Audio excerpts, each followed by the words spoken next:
Hello, lovelies. Welcome to my class on how to make baking powder and baking soda at home. I'm sure we've all been there before. You're baking, and in the middle of your baking, you suddenly discover that you're out of baking powder or baking soda.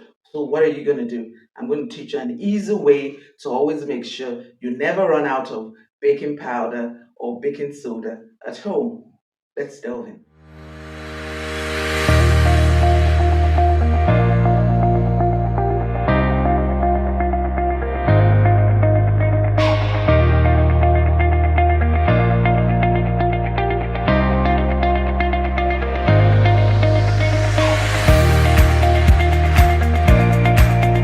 Right, so I'm just going to introduce the ingredients we have here to make our baking powder and baking soda at home.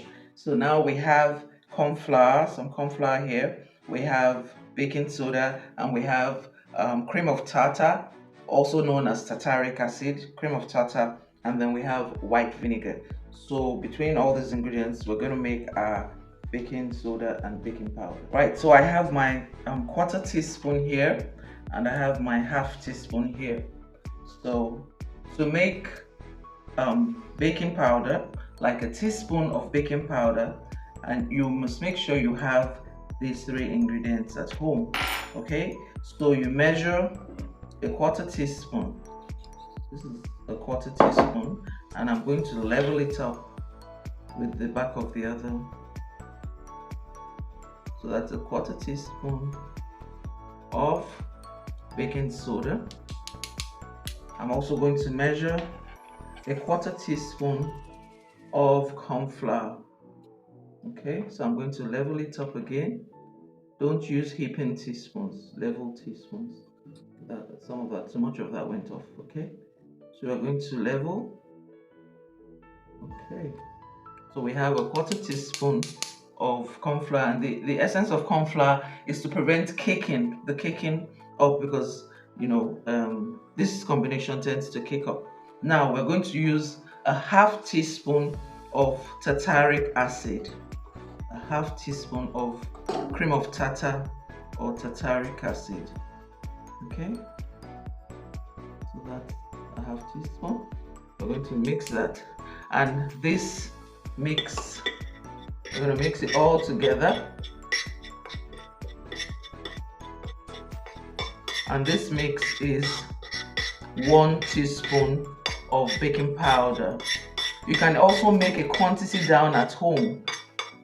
For that, at home, if you say, okay, I want to be making a large quantity, you can make a quarter cup of baking soda, a quarter cup of corn flour, and a half cup of cream of tartar or tartaric acid. You whisk it together very well with a hand whisk. Put it in a container and seal, and then you can use it regularly as baking powder. Okay, so this now is 1 full teaspoon of baking powder. Now you can of course multiply it based on what you need. Okay, so this is 1 teaspoon of baking powder. Now I'm going to teach you also what to do when you don't have cream of tartar, because sometimes in some areas cream of tartar is not available. So if you don't have cream of tartar with you, what you need is white vinegar. So I'm going to show you what to do. Now we'll get the white vinegar, and then we'll show you what to do for baking powder without cream of tartar. Right, so if you don't have cream of tartar at home and you want to make a teaspoon of baking powder, all you need to do is get your quarter teaspoon, 1/4 teaspoon of baking soda, and of course you level it out.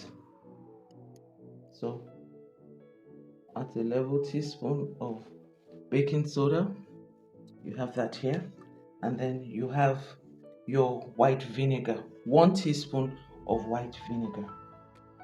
So we're going to pour 1 teaspoon, and you'll see it's going to begin to be fizzy immediately. So you can do this. That's 1 teaspoon. Okay, and you just mix it together and pour immediately. Of course, I'm sure you wouldn't need 1 teaspoon, you need more than this, and so you can see it got very fizzy. Okay, so, and you heard the bubbles as well.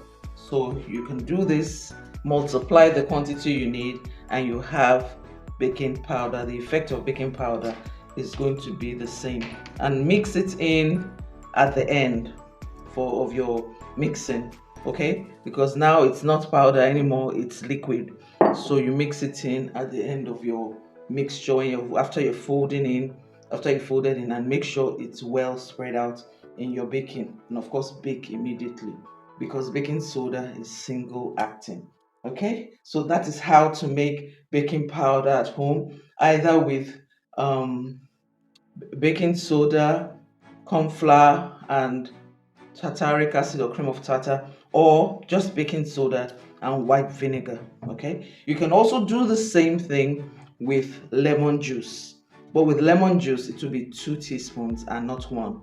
I hope you've learned a lot. Now we're going to move to how to make baking soda at home. I just want to say thank you to my returning subscribers. Thank you. I see you. I hear you. Thank you for following. Thank you for liking my posts, and thank you for sharing. I love you absolutely. And for those who are just seeing me for the first time, I say please join the family. You're welcome. Please like, subscribe, click on the bell button, and share to your loved ones if you have received anything from these videos. I love you. Thank you for stopping by. Don't go without liking or subscribing. God bless you. Right, so now I'm going to show you how to make baking soda or make a baking soda substitute. Now in this bowl I have baking powder, and baking soda is actually 4 times the strength of baking powder. So if you need baking soda and you don't have baking soda at home, you're going to use 4 teaspoons. This is baking powder. You're going to use 4 teaspoons of baking powder.